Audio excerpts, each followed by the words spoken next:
اعوذ باللہ السمیع العلیم من الشیطان الرجیم من حمزہ ونفخہ ونفثہ بسم اللہ الرحمن الرحیم ربی یسر ولا تعسر وتمم بالخیر ربی زدنی علما واذکروا نعمت اللہ علیکم ومیثاقہ الذی وثقکم بہ اذ قلتم سمعنا واطعنا واتقوا اللہ ان اللہ علیم بذات الصدور یا ایھا الذین آمنوا كونوا قوامین للہ شہداء بالقسط ولا یجرمنکم شنآن قوم علی الا تعدلوا اعدلوا هو اقرب للتقوی واتقوا اللہ ان اللہ خبیر بما تعملون۔ یہ دو آیات مبارکہ ہیں 7 اور 8 سورۃ المائدہ کی 6واں سپارہ ہے۔ اور تم پر اللہ کی جو نعمت ہوئی اسے یاد رکھو اور وہ عہد بھی یاد رکھو جو اس نے تم سے معاہدہ کیا۔ وَثَقَكُمْ بِهِ، جب تم نے کہا کہ ہم نے سنا اور اطاعت کی۔ اور اللہ سے ڈرو، بے شک اللہ سینوں کے راز خوب جانتا ہے۔ اے لوگو، اے ایمان والو، تم اللہ کے لیے قائم رہنے والے کس پر؟ حق پر، اس لیے حق کو بریکٹ میں لکھ دیا ہے۔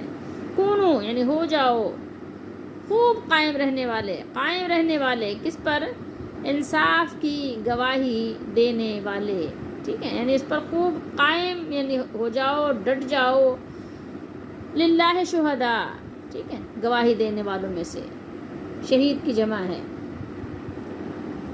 دینے والے بنو، یعنی حق و انصاف کی گواہی دینے والے بنو۔ اور کسی قوم کی دشمنی تمہیں اس بات پر آمادہ نہ کرے، ولا اور نہیں، یجرمنکم تمہیں دشمنی کسی قوم کی اس بات پر آمادہ نہ کرے کہ تم عدل نہ کرو، اللہ تعدلو کہ تم عدل سے ہٹ جاؤ، عدل نہ کرو، ٹھیک ہے، عدل کرو، اعدلو عدل کرو، انصاف کرو، یہی بات تقوی سے زیادہ قریب ہے۔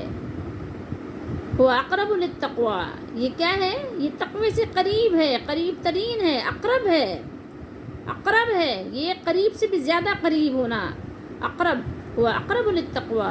اور اللہ سے ڈرو، بے شک تم جو عمل کرتے ہو اللہ اس سے خوب آگاہ ہے، اللہ خبردار ہے، اللہ کو سب معلوم ہے، اللہ تعالیٰ ہر چیز کا علم اور خبر رکھنے والے ہیں۔ وَاذْكُرُوا نعمت اللہ، رسالت و اسلام کی نعمت کی یاد دہانی ہو رہی ہے۔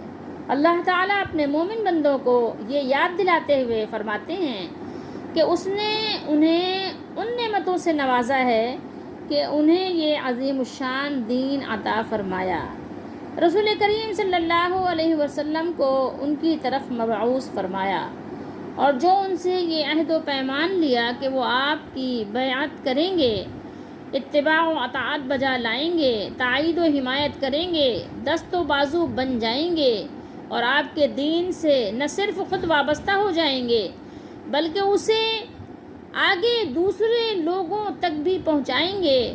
ان تمام نعمتوں کی یاد دہانی کراتے ہوئے اللہ تعالیٰ نے ارشاد فرمایا، وَاذْكُرُوا نِعْمَتَ اللَّهِ عَلَيْكُمْ وَمِيثَاقَهُ الَّذِي وَثَقَكُمْ بِهِ إِذْ قُلْتُمْ سَمِعْنَا وَأَطَعْنَا، اور اللہ نے جو تم پر احسان کیے ہیں ان کو یاد رکھو، اور اس عہد کو بھی جس کا تم سے معاہدہ کیا تھا، یعنی جب تم نے کہا تھا کہ ہم نے اللہ کا حکم سن لیا اور قبول کیا، یہی وہ بیعت ہوتی تھی جو مسلمان دائرہ اسلام میں داخل ہوتے وقت رسول اللہ صلی اللہ علیہ وآلہ وسلم کے دستے مبارک پر کیا کرتے تھے۔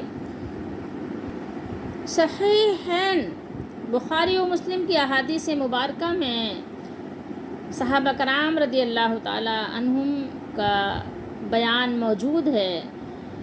وہ بیان کرتے ہیں کہ ہم نے رسول اللہ صلی اللہ علیہ وآلہ وسلم سے اس بات پر بیعت کر رکھی تھی کہ ہم اپنی خوشی اور ناخوشی، تنگی اور آسانی میں بھی، اور خود پر دوسروں کو ترجیح دیے جانے کی صورت میں بھی، جیسا کہ تھا کہ مہاجرین کو ترجیح حاصل تھی انصار صحابہ کرام پر، کس صورت میں؟ خلافت وغیرہ کی صورت میں.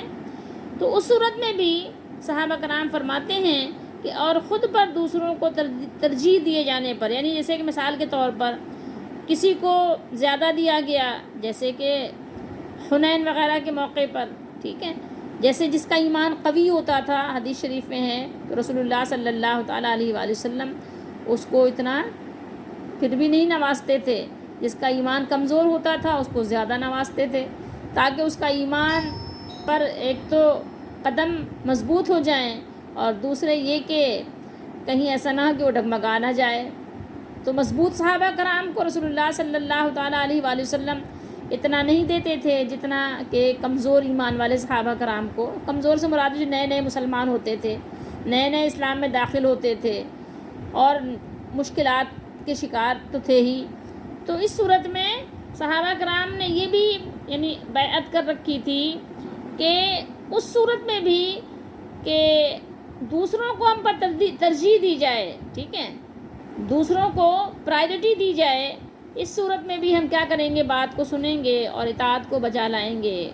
اور صاحب امر جو حکمران وغیرہ ہیں، صاحب امر لوگوں سے ہم کوئی جھگڑا نہیں کریں گے. دیکھیے بخاری شریف ہے، کتاب الفتن ہے، حدیث نمبر ہے 7056. ہم اردو میں بھی بیعت کہتے ہیں اور عربی میں بھی بیعت کہتے ہیں. دیکھیں بایعنا، ٹھیک ہے، بایعنا یہ یعنی ہم سے بیعت لی گئی تھی، یہ کہ ہم سے بیعت لی گئی. یا فقالا انہوں نے کہا فیما اخذ علینا ان بایعنا علی السمع والطاعت فی منشتنا ومکرہنا. جن باتوں پر رسول اللہ صلی اللہ علیہ وآلہ وسلم نے ہم سے عہد لیا تھا یا بیعت لی تھی، ان میں یہ بھی تھا کہ ہم خوشی اور ناگواری، تنگی اور کشادگی اور اپنی حق تلفی میں بھی، یعنی حق تلفی میں بھی آپ کی اطاعت و فرما برداری کریں گے. اور یہ بھی کہ حکمرانوں کے ساتھ حکومت کے بارے میں اس وقت تک جھگڑا نہیں کریں گے جب تک ان کو اعلانیہ کفر کرتے نہ دیکھ لیں. اگر وہ اعلانیہ کفر کریں تو تم کو اللہ کے پاس دلیل مل جائے گی. اگر حاکم وقت علی اعلان اسلام کے خلاف قوانین بنائے تو پھر کیا ہے؟ دلیل آ گئی نا ہاتھ میں، پھر رعایا کے ہاتھ میں دلیل آ گئی اللہ کے پاس اس بات کی کہ اللہ تعالیٰ انہوں نے آپ کی نافرمانی کی تھی، اس لیے ہم نے پھر خروج کیا. یہ بات یہاں پر بیان کی جا رہی ہے. عسر کہتے ہیں تنگی کو، یسر کہتے ہیں آسانی کو. کوئی غلام اگر حکمراں تمہارا ہو، کتاب حق کے مطابق کرے حکومت اگر، تو برملا ہے یہ واجب کہ اس کا حکم سنو، جہاں تک ہو سکے قائم رہو اطاعت پر. تو یہاں پر ایک چیز اور بھی غور کرنے کی ہے، ذہن نشین کرنے کی ہے کہ جس بیعت کا ذکر ہے قرآن و حدیث میں، وہ بیعت ہے کہ حکمرانوں سے کی جاتی ہے. رعایا کس سے کرتی ہے؟ حضرت ابوبکر صدیق رضی اللہ تعالیٰ عنہ جب حاکم بنے تھے تو ان سے بیعت کی تھی، انہوں نے بیعت لی تھی، ٹھیک ہے. اور رسول اللہ صلی اللہ علیہ وآلہ وسلم صحابہ کرام سے بیعت لیتے تھے. لیکن جو ہمارے یہاں یہ پیر فقیر بنے ہوئے ہیں، اس بیعت کا کوئی بھی اسلام میں تصور نہیں ہے، کوئی کانسیپٹ نہیں ہے اسلام میں. یہ خود ساختہ بیعت لوگوں نے نکالی ہے، یہ خود ساختہ ہے، یہ دین میں ایک نئی ایجاد ہے جو لوگوں نے نکالی ہے. بہت دور رہیے اس سے، بہت بچتے رہیے اس سے، ورنہ یہ کہ یہ لوگ آپ کو کہاں لے جائیں گے؟ یہ لوگ آپ کو دوزخ میں لے جائیں گے. اس لیے ایسے پیروں سے، ایسی بیعت سے بہت دور بہت دور بہت دور رہیے. تو اس وقت بھی جب رسول اللہ صلی اللہ علیہ وسلم کا زمانہ تھا، اور اس وقت بھی جب صحابہ کرام رضی اللہ تعالیٰ عنہم کا زمانہ تھا، اور اس وقت بھی جب تابعین تابعین کا زمانہ تھا، اور آج بھی یہی چیز ہر مسلمان پر واجب ہے اور مسلمان ہونے والے پر واجب ہے. جب کوئی نئے طریقے سے، نئے سرے سے اسلام قبول کرے تو کیا چیز اس پر واجب ہوتی ہے؟ ہر مسلمان پر جب دین اسلام کو قبول کرے تو وہ پہلے اقرار کرے، اقرار کرتا ہے کہ میں اللہ اور اس کے رسول کریم صلی اللہ علیہ وسلم کے ہر حکم کی تعمیل کروں گا. کیا کروں گا؟ تعمیل کروں گا، مانوں گا، عمل کروں گا. یہ اقرار اس پر لازم ہے اور اسی پر قائم رہنا اس پر واجب ہے. اور اسلام کی سربلندی کے لیے کسی جانی اور مالی قربانی سے ڈروں گا نہیں، دریغ نہیں کروں گا، کر گزروں گا. اللہ تعالیٰ اپنے مومن بندوں کو یاد کروا رہے ہیں کہ یاد رکھو، دیکھو ہم نے تم پر کتنا احسان فرمایا ہے، کتنا احسان کیا ہے، گنو تو گن بھی نہیں سکتے. اللہ کے احسان گنو تو گن بھی نہیں سکتے. تمہیں ہدایت کا راستہ دکھایا اور اس پر چلنے کی توفیق عنایت فرمائی. اس نعمت کو اور کامل اطاعت کے وعدے کو ہمیشہ یاد رکھو اور اس یقین کو پختہ سے پختہ تر کرتے رہو. دیکھو واتقوا اللہ، واتقوا اللہ کیا بیان کیا، یاد رکھو، ہمیشہ پیش نظر رکھو کہ جو تمہارا مالک ہے، تمہارا مولا ہے، جو تمہارا رب ہے، تمہارا پالنہار ہے، اس سے ہماری کوئی بات پوشیدہ نہیں ہے. وہ علیم و خبیر ہے، وہ سمیع و بصیر ہے. اور دیکھیے توجہ ہٹنی نہیں چاہیے، ادھر بھی اس طرف بھی توجہ ہونی چاہیے میری اور آپ کی. کیا فرمایا مالک الملک نے؟ دیکھو اللہ سے ڈرو. یہ ترغیب ہے، یہ تاکید ہے کہ ہر حال میں اللہ سے ڈرو. بادشاہوں سے کتنا ڈرتے ہو، پولیس والوں سے ڈرتے ہو نا، اپنے حاکموں سے ڈرتے ہو نا. ان کے خلاف کوئی بات نہیں کرتے، ان کے سامنے کوئی ان کی نافرمانی نہیں کرتے. کیوں؟ پتہ ہے نا سزا ملے گی. تو ان حاکموں سے ڈرتے ہو جو چند روزہ حاکم ہیں. اس حاکم احکم الحاکمین سے کیوں نہیں ڈرتے؟ الیس اللہ بحکم الحاکمین، کیا اللہ کے علاوہ بھی کوئی حاکم ہے کیا؟ نہیں، ہرگز نہیں ہے، سوال ہی پیدا نہیں ہو سکتا. تو پھر اس سے کیوں نہیں ڈرتے؟ وہ تو وہ ذات ہے کہ جو صدور کے جو معاملات ہیں وہ بھی جانتا ہے، اس کا بھی علیم ہے، وہ اس کا بھی علیم ہے، علیم بذات الصدور. سوچو تو اللہ سے خوف رکھو، اپنے بادشاہوں سے ڈرتے ہو. اس کی عدالت میں اگر پیش ہونا ہو تو کیا ہو گیا، بھوک بھی اڑ جاتی ہے، پتہ نہیں کیا ہوگا. ہاں اگر دنیاوی عدالت میں پیش ہونا ہو، قاضی کے سامنے آپ کی کوئی سفارش نہ ہو تو آپ کا کیا حال، کیا حشر ہوتا ہے. اور وہ قاضی القضاء، وہ مالک الملک، تمام شہنشاہوں کا شہنشاہ، سارے بادشاہوں کا بادشاہ، اس کے سامنے حاضری کا کوئی ڈر نہیں ہے. اس سے بھی تھوڑا ڈرو نا، خوف رکھو، خوف کو پیش نظر رکھا کرو. اللہ سبحانہ و تعالیٰ نے اپنے بندوں کی توجہ اس طرف مبذول کروائی کہ وہ ذات گرامی تو علیم بذات الصدور ہے، سینوں کے بھیدوں اور دلوں کے دھڑکنوں تک سے آگاہ ہے وہ. آیت نمبر 8 کا جو مضمون ہے، یہی مضمون بعین ہی سورہ نساء میں آیت نمبر 135 پر ہم پڑھ چکے ہیں. وہاں آپ آیت نمبر 135 پر دوبارہ دیکھ سکتے ہیں کچھ الفاظ اور صیغوں کے فرق کے ساتھ. بیان کیا ہوا یہاں پر کہ اللہ تعالیٰ نے اپنے مومن بندوں کو یہ حکم دیا ہے کہ وہ عدل و انصاف پر قائم رہیں اور اسے چھوڑ کر دائیں بائیں نہ جھکیں. کسی ملامت کرنے والے کی ملامت یا کسی دوسرے انسان کی کوشش انہیں راہ عدل سے نہ ہٹائے. مومنوں کو چاہیے کہ وہ آپس میں ایک دوسرے کے معاون، مددگار اور حامی و ناصر بن جائیں. شہداء للہ، کیا فرمایا؟ شہداء للہ وہاں پر سورہ نساء میں، اور یہاں کیا فرمایا؟ للہ شہداء. ٹھیک ہے، تھوڑا سا فرق ہے، میں نے بتایا تھا نا. سورہ نساء میں فرمایا یا ایھا الذین آمنوا کونوا قوامین بالقسط شہداء للہ ولو علی انفسکم. یہاں فرمایا یا ایھا الذین آمنوا کونوا قوامین للہ شہداء بالقسط. ٹھیک ہے، میں نے بتایا کہ تھوڑا سا فرق ہے لیکن مضمون وہی ہے. مومنوں کو اللہ کے لیے سچی گواہی دینے والا بن جانا چاہیے. ٹھیک ہے، اللہ کے لیے سچی گواہی دینے والے بنو. قرآن مجید ایسی کتاب ہے کہ اس کو جتنا بھی آپ پڑھیں، جتنا بھی سمجھیں کم ہے. یہ وقت کو یعنی کم کر دیتی ہے، سمجھنے کے لیے بہت کچھ ہے اس میں. اتنی بڑی کتاب، اتنی پڑھی جانے والی کتاب، اتنا کچھ اس کے اندر یعنی ادب آداب سکھانے والی کتاب، یہ خود ہی بتاتی ہے کہ یہ کسی انسان کی کتاب نہیں ہے. مطلب یہ کتاب خود اس بات کی گواہی دے رہی ہے کہ یہ کتاب کسی انسان کی کتاب نہیں ہے، کہ شروع سے آخر تک کبھی بھی یہ بور نہیں ہونے دیتی، کبھی بھی اپنے مضمون سے، اپنے شوق رکھنے والوں کو اپنے فیض سے محروم نہیں رکھتی۔ آپ پڑھیں، سمجھیں، پڑھتے رہیں، سمجھتے رہیں، ایسی کتاب ہے۔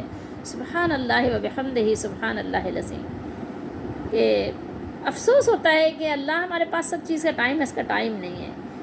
خواتین نے اپنا سارا وقت جو کام کرنے والی ہیں وہ کچن میں گزار دیتی ہیں، مرد حضرات پیسہ کمانے میں گزار دیتے ہیں، بچپن میں اسکول میں ڈال دیے جاتے ہیں، پھر کالج، یونیورسٹی، پھر یہ ہنر، وہ ہنر، یہ کام، وہ کام، یہ ڈگری، وہ ڈگری، لیکن اس کتاب کے لیے ہم نے کبھی وقت نہیں نکالا۔ اس کتاب کے لیے وقت نکالیں، یہ وقت مانگتی ہے، یہ ایسے نہیں سمجھ آتی، وقت مانگتی ہے۔ تھوڑا سا وقت دیں اس کو، وقت دیجئے، دیکھیے، غور کیجئے، ذرا الفاظ پر غور کیجئے تو بات خود بخود یہ الفاظ آپ کو سمجھائیں گے کہ ہم آپ سے کیا چاہتے ہیں۔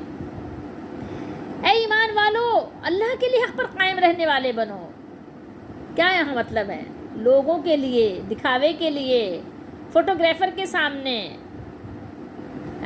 اگر آپ کے سامنے کوئی اینکر کھڑا ہے، میڈیا کے سامنے، ریاکاری کے لیے، تعریف کے لیے، واہوائی کے لیے، واہ واہ کہلانے کے لیے، سخی اور بہت انصاف پسند کہلانے کے لیے نہیں، بلکہ اللہ کے لیے حق کے ساتھ کھڑے ہو جاؤ، اللہ کے لیے کھڑے ہو جاؤ، جو تمہارا مالک ہے، جو تمہارا مولا ہے، جس نے تم کو پیدا کیا ہے، جس نے تمہارے جوڑ بند مضبوط کیے ہیں۔ شہداء بالقسط، حق اور انصاف کی گواہی دینے والے بنو، یعنی عدل و انصاف کے لیے گواہی دو، ظلم، بربریت، زیادتی کے حق میں گواہی نہ دو، کبھی بھی ان کے ساتھی نہ بننا۔ اور یہ سب کچھ کیوں کرنا ہے؟ کیمرے کی آنکھ دیکھ رہی ہے آپ کو، اس کے سامنے کرنا ہے؟ نہیں، کبھی لکھا ہوتا ہے نا، آپ نے دیکھا ہے شاپ پہ لکھا ہوتا ہے، کبھی کسی آپ نے دیکھا ہوگا مارٹ میں لکھا ہوتا ہے، کیمرے کی آنکھ آپ کو دیکھ رہی ہے۔ جب کیمرے کی آنکھ دیکھ رہی ہوتی ہے تو پھر آپ کیسے کھاتے ہیں؟ جب کیمرے کی آنکھ دیکھ رہی ہو تو کیسے پیتے ہیں، کیسے اٹھاتے ہیں، کیسے رکھتے ہیں، کیسے دیکھتے ہیں؟ کیمرے کی آنکھ دیکھ رہی ہے، کیمرے کی آنکھوں کا بڑا خیال ہوتا ہے، اس لیے لکھ دیا جاتا ہے کیمرے کی آنکھ آپ کو دیکھ رہی ہے۔ لیکن کبھی آپ نے دیکھا کہ وہ جو بصیر ہے، بصیر جو اندھیروں میں بھی دیکھتا ہے، اس کی آنکھوں کا آپ نے کبھی لحاظ رکھا؟ شہداء بالقسط، ذرا غور کیجئے۔ ہم نے سورہ نساء میں آپ کو یہ بتا دیا تھا کہ قوام جو ہے یہ مبالغے کا صیغہ ہے، اس سے مراد کثرت عددی نہیں ہے، بلکہ اس سے کیا مراد ہے؟ استحکام ہے، کہ جب آپ شہادت دیں، گواہی دیں تو کس طرح دیں؟ خوب مستحکم ہو کر، جیسے ایک تو آپ کھڑے ہوتے ہیں نا تو ہل رہے ہوتے ہیں، ڈگمگا رہے ہوتے ہیں، کھڑا ہونا بھی کئی طرح سے ہوتا ہے نا، ایک کمزور انسان کھڑا ہوتا ہے، ایک ضعیف انسان کھڑا ہوتا ہے، ٹھیک ہے، ایک صحت مند انسان کھڑا ہوتا ہے، ایک جوان کھڑا ہوتا ہے، ایک نوجوان کھڑا ہوتا ہے۔ کھڑے ہونے کی جگہیں بھی بہت طرح کی ہوتی ہیں، ڈس بیلنس ہو جاتا ہے انسان، لڑک جاتا ہے، متزلزل ہو جاتا ہے۔ تو یہاں بیان کیا گیا کہ خوب مستحکم ہو جاؤ، ڈٹ جاؤ، جم جاؤ، تمہارے کھڑے ہونے میں خوب ثبات ہونا چاہیے، ثابت رہو اس پر، اور ایسے یعنی ڈرو نہیں، سہمو نہیں۔ ڈرنا ہے تو کس سے ڈرو؟ اللہ سے، اپنے مالک سے ڈرو، جس نے پیدا کیا ہے، جس سے قبضے، قدرت، اختیار میں سب کچھ ہے، اس سے ڈرو۔ خوب قائم ہو جاؤ حق کی گواہی دینے کے لیے، اپنے مالک کے لیے گواہی دینے کے لیے خوب قائم ہو جاؤ، قائم دائم ہو جاؤ۔ شنعان، اس کا معنی ہے بغض کے، بغض۔ واتقوا اللہ، یہاں پڑھا ہم نے، یہاں پھر وہی بات آ گئی، واتقوا اللہ ان اللہ خبیر بما تعملون، اور اللہ سے ڈرتے رہو، بے شک اللہ تمہارے سب اعمال سے خبردار ہے، اور تم جو اعمال کرو گے ان کی وہ مالک ہم سب کو تمہیں پوری پوری جزا عطا فرمائیں گے۔ اچھے اعمال بجا لاؤ گے تو اچھا بدلہ ملے گا، اور اگر برے اعمال کرو گے تو پھر سزا بھی ویسے ہی ملے گی۔ تو یاد رکھو اللہ کی آیات کو اپنے ہر عمل میں۔ وَلَا يَجْرِمَنَّكُمْ شَنَآنُ قَوْمٍ عَلَىٰ أَلَّا تَعْدِلُوا، اور لوگوں کی دشمنی تم کو اس بات پر آمادہ نہ کرے کہ انصاف چھوڑ دو، یعنی کسی قوم سے بغض تمہیں ترک عدل پر مجبور نہ کرے، بلکہ ہر ایک سے عدل کا معاملہ کرو، چاہے وہ دوست ہو یا دشمن۔ اسی لیے کیا فرمایا، اعدلوا هو اقرب للتقوی، انصاف کیا کرو، عدل کیا کرو، یہی پرہیزگاری سے زیادہ قریب ہے، قریب تر ہے۔ ترک عدل کی نسبت تمہارا عدل کرنا پرہیزگاری ہے۔ هو اقرب للتقوی، یہی تمہارے تقوی سے بہت زیادہ قریب ہے، قریب تر ہے، قریب ترین ہے۔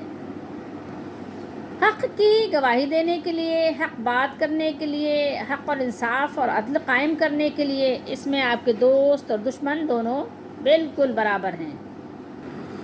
اگر آپ نے اپنی اپنی مرضی کے فیصلے کیے، اپنی اپنی پسند کے فیصلے کیے، اپنی اپنی خواہشوں کے فیصلے کیے، اپنے اپنے رشتوں کے لیے فیصلے کیے، اپنی اپنی محبتوں کے لیے فیصلے کیے، زمین فساد سے بھر جائے گی، پھر کوئی کسی کا پرسان حال نہیں ہوگا، پھر لوگ مرنے کو ترجیح دینے لگیں گے زندہ رہنے پر، اور وہ حال اب کوئی دور بھی نہیں ہے، آپ اپنی آنکھوں سے اب دیکھ بھی سکتے ہیں جو حال ہو رہا ہے اور جو ہوا چاہتا ہے۔ اور ان سب کے پیچھے راز یہی ہے کہ قرآن کو چھوڑ دیا، خواہشوں کی پجاری بن گئے، خواہشوں کی پوجا ہو رہی ہے، تو اس وجہ سے یہ سارا حال ہے آپ کا اور ہمارا۔ یہ آیت مبارکہ سورہ نساء 135 پہ ان کا نزول ہو چکا، لیکن اب قریب ہے، بہت قریب تر ہے، فتح مکہ ہونے والا ہے۔ مسلمانوں کی جان و ایمان کے نہایت ظالم اور بے رحم دشمن ان کے سامنے پیش ہونے والے ہیں۔ ایسا نہ ہو کہ اسلام کے علم بردار جوش غضب میں ان پر زیادتی کرنے لگیں، اس لیے انہیں وقت سے پہلے ہی تنبیہ فرما دی کہ احکام الہی کی اطاعت میں کوئی سستی نہ برتیں، بلکہ قوامین للہ، یعنی اللہ کے لیے ہر حکم کی اطاعت کے لیے مضبوطی سے کھڑے رہنے والے بن جائیں۔ کفار مسلمانوں کے شہیدوں کے ناک کان کاٹ کر مسلح کر دیا کرتے تھے، پڑھا ہوگا آپ نے احادیث مبارکہ میں۔ مسلمان عورتوں اور بچوں کے قتل سے بھی نہیں شرماتے تھے۔ مسلمانوں کو ایسی تمام باتوں سے روک دیا گیا کہ تم نے ایسا نہیں کرنا، تمہارے دشمن نے ایسا کیا تھا، لیکن تم نے کیا کرنا ہے، درگزر سے کام لینا ہے، تم نے کیا کرنا ہے، حق و انصاف کا فیصلہ کرنا ہے، جو ہو چکا سو ہو چکا۔ مسلمانوں، حکمرانوں اور عدالتوں میں بیٹھنے والوں، غور کرو، خبردار خبردار، کسی قیمت پر انصاف کا دامن تمہارے ہاتھ سے چھوٹنے نہ پائے۔ اور حق یہ ہے کہ کوئی قوم اللہ تعالیٰ کے عذاب سے بچ نہیں سکتی اگر اس نے اللہ تعالیٰ کی نافرمانی کو نہیں چھوڑا۔ آج نہیں تو کل، جلد یا بدیر اس پر اللہ کا عذاب ضرور آئے گا۔ اللہ تعالیٰ ہم سب کو اپنی پناہ میں رکھے۔ پھر جب اللہ تعالیٰ کے عذاب کی جب صورتیں آ جاتی ہیں تو پھر وہ واپس نہیں ہوتی، یاد رکھنا۔ تو اللہ تعالیٰ کی نافرمانی اور اس کے عذاب سے بچنے کا قریبی راستہ یہ ہے کہ انسان عدل و انصاف کو اپنا شعار بنائے رکھے۔ اور پھر آپ کو یہ اندازہ لگانے میں مشکل پیش نہیں آنی چاہیے کہ جب دشمنوں کے ساتھ حق اور عدل کا معاملہ اس طرح سے بیان کیا گیا، جب ان کے ساتھ اس طرح سے عدل کرنے کا حکم دیا گیا، دشمنوں کے ساتھ اور اس کے علاوہ کافروں کے ساتھ، ان کے ساتھ بھی آپ کو عدل کا حکم دیا گیا، اعدلوا، ہر ایک کے ساتھ عدل سے پیش آؤ، تو ذرا سوچو تو صحیح، اپنے گھر میں بھی عدل نہ کرو، اپنے بھائیوں اپنے گھر والوں میں عدل نہ کرو، اپنے بیویوں میں عدل نہ کرو، تصور تو کرو، ذرا سوچو تو صحیح ہے۔ کیا پھر یہ عدل آپ کے گھر میں، آپ کی بستی میں، آپ کے علاقے میں، آپ کی قوم میں، یہ عدل کیا محتاج بیان ہے؟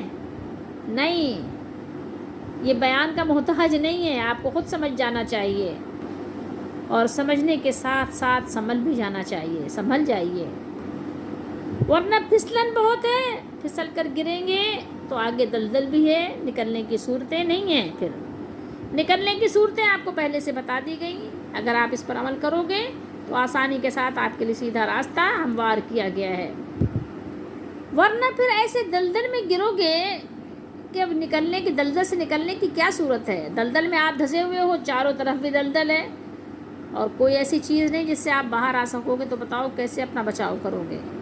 اور اوپر سے کوئی ہیلی کاپٹر بھی نہیں ہے کہ کوئی رسی پھینک دے تو وہ آپ کو دلدل سے نکال لے۔